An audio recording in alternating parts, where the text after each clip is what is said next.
Meaning of Jua Kali. Jua Kali. Jua Kali. Jua Kali. Jua Kali.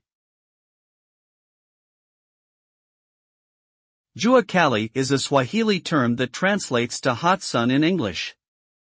In Kenya, it is colloquially used to refer to the informal sector of the economy, which comprises small businesses and workshops that operate on a small scale and are often characterized by low levels of technology and minimal capital investment.